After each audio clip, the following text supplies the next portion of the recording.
मध्यकालीन भारत के इतिहास के अंतर्गत आज हम बीए पार्ट सेकंड के सिलेबस के अनुसार अब हमें फिरोज तुगलक की धार्मिक नीति और फिरोज तुगलक के सार्वजनिक कार्यों के बारे में पढ़ना है। आज हम फिरोज तुगलक की धार्मिक नीति का अध्ययन करेंगे। फिरोज तुगलक की धार्मिक नीतियों पर भारत में मुस्लिम शासन के विकास की विशिष्टता के आलोक में विचार किया जाना चाहिए। भारत में मुस्लिमों का आगमन हुआ और भारत को मूर्ति पूजकों का देश माना गया। भारत एक दारुल हर्ब था जिसे दारुल इस्लाम बनाया जाना था। भारत में शासन का संचालन कुरान के शरीयत और तरीक़त के नियमों के अनुसार होता था,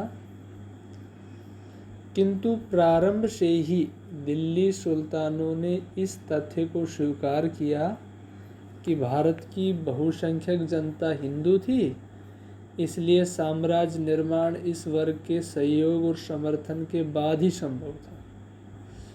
इसलिए व्यवहार में जब हम देखते हैं कि हिंदुओं को बहुत सारी सुविधाएं प्राप्त थी, हालांकि शरीयत के अनुसार उन्हें जिम्मी का दर्जा दिया गया था और उन्हें सैनिक सेवा से मुक्त रखा गया।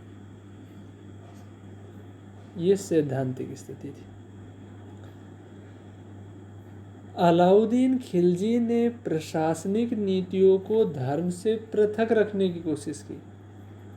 उसने उलेमाओं का स्पष्ट विरोध नहीं किया, किंतु प्रशासनिक कार्यों में उनके हस्तक्षेप को नियंत्रित कर दिया। मोहम्मद बिन तुगलक ने भी अलाउद्दीन खिलजी की इस नीति को आगे बढ़ाया और उसने उलेमाओं को भी सामान्य जनता के धरातल पर ला दिया।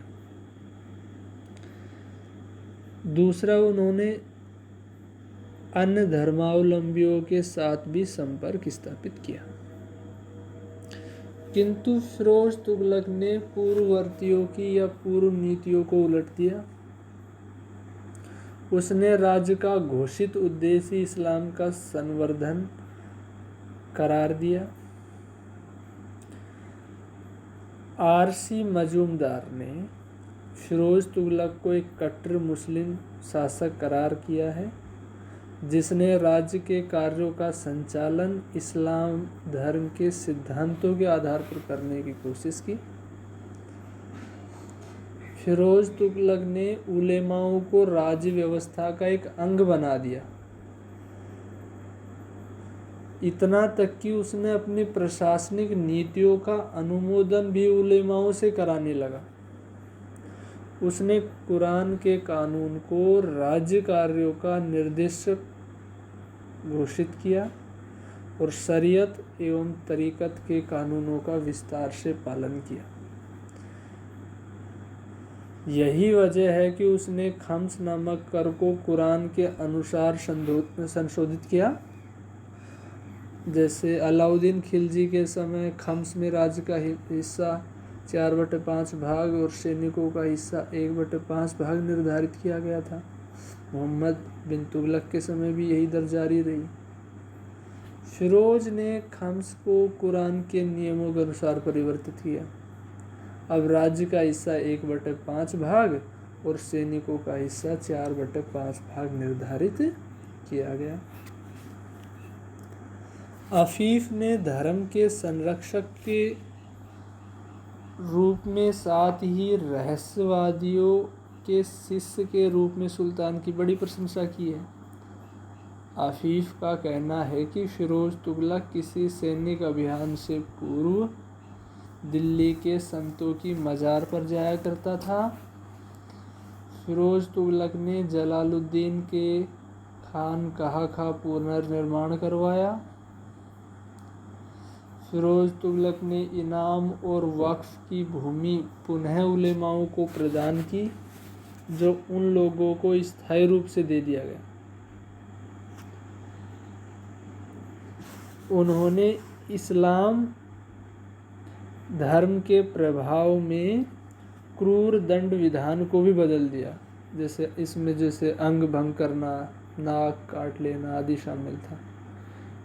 किंतु इस प्रकार के सुधार विशेषतः मुसलमानों के लिए किए गए थे। हिंदुओं के बारे में निर्णय काजी के विवेक पर छोड़ दिया गया था।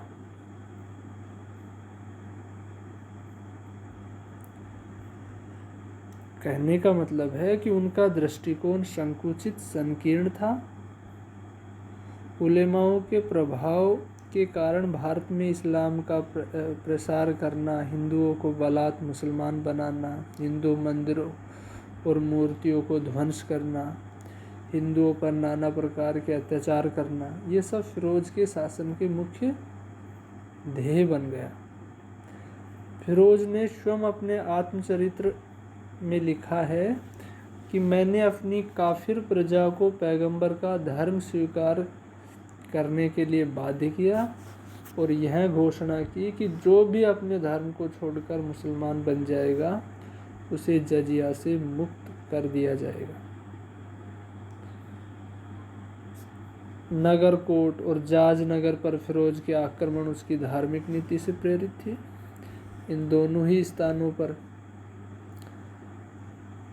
मंदिरों और मूर्तियों का ध्वंस किया। उन्होंने हिंदुओं के धार्मिक मेलों पर प्रतिबंध लगा दिया। नवीन मंदिरों के निर्माण की मनाही कर दी गई। फिरोज तुगलक प्रथम सुल्तान था जिसने जजिया को ब्राह्मणों पर भी लागू कर दिया। इतना तक कि उसने एक ब्राह्मण को इस्लाम विरोधी कोई कार्य के करने के लिए जिंदा जला दिया।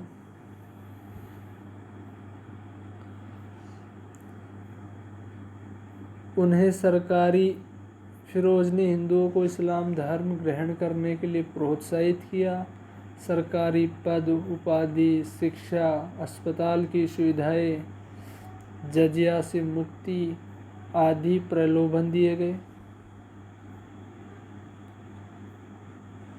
जैसा कि अफीफ कहता है कि हिंदू विभिन्न क्षेत्रों से आते थे, इस्लाम ग्रहण करते थे, फिर उन्हें जजिया से मुक्त कर दिया जाता था और उन्हें उपहार और उपाधियां प्रदान की जाती थी। फिरोज तुगलक ने धर्म के पक्ष में सियासत, दंड और दंड नीति की अवहेलना कर दी। जैसा कि फतुहाते फिरोज शाही से ज्ञात होता है कि दर-उल हर्ब अर्थात साम्राज्य के बाहर क्षेत्र के प्रति भी उसकी वही कट्टर नीति प्रचलित रही और इसी संदर्भ में ज्वालामुखी और जाजनगर के मंदिरों पर फिरोज तुगलक के अभियानों को समझा जाना चाहिए। उसने गाजी की उपाधि धारण की। फिरोज तुगलक की धार्मिक नीति ने भारत में मुस्लिम शासन के मौलिक विरोधाभासों को स्पष्ट कर दिया। उसने मोहम्मद बिन तुगलक के केंद्रीयकृत निरंकुश राजतंत्र की अवधारणा को चोट पहुंचाई। किंतु फिरोज शाह तुगलक की धार्मिक नीतियों का मूल्यांकन हमें कुछ बातों के प्रकाश में करना चाहिए कि फिरोज तुगलक की धार्मिक नीति किन चीज़ों से प्रभावित थी। जब हम चर्चा करते हैं तो प्रथम तो यह है कि फिरोज तुगलक मोहम्मद बिन तुगलक की प्रशासनिक धार्मिक नीतियों से असंतुष्ट उलेमा वर्ग और मुस्लिम जनमत को संतुष्ट करना चाहता था। और दूसरा, वह हिंदू स्त्री से पैदा हुआ था, इसलिए वह दिखाना चाहता था कि मैं शुद्ध तुर्की माता पिता से उत्पन्न लोगों से कम अच्छा मुसलमान नहीं हूँ। मोहम्मद बिन तुगलक की उदार धार्मिक नीति से मुल्ला वर्ग असंतुष्ट हो गया था। उसके विरुद्ध जगह जगह विरोध होने लगे थे। फिरोज तुगलक को मोहम्मद बिन तुगलक की कड़वी विरासत प्राप्त हुई थी। इसलिए उसकी मुख्य चिंता यह थी कि किसी तरह साम्राज्य को स्थायित्व दिया जाए। दूसरे शासक के रूप में उसके चयन में परंपरावादी तत्वों का महत्वपूर्ण योगदान रहा था। अतः फिरोज तुगलक उस वर्ग के प्रति भी आभार व्यक्त करना चाहता था।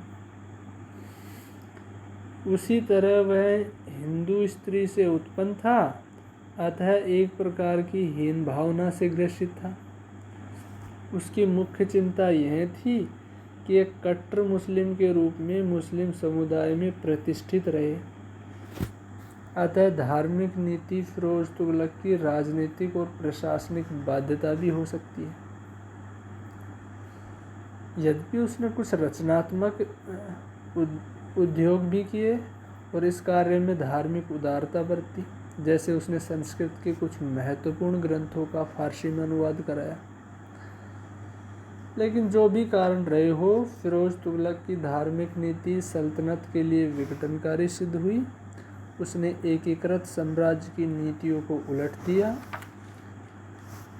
और अल्पकालिक लाभ के लिए दीर्घकालिक घाटे का रास्ता चुन लिया।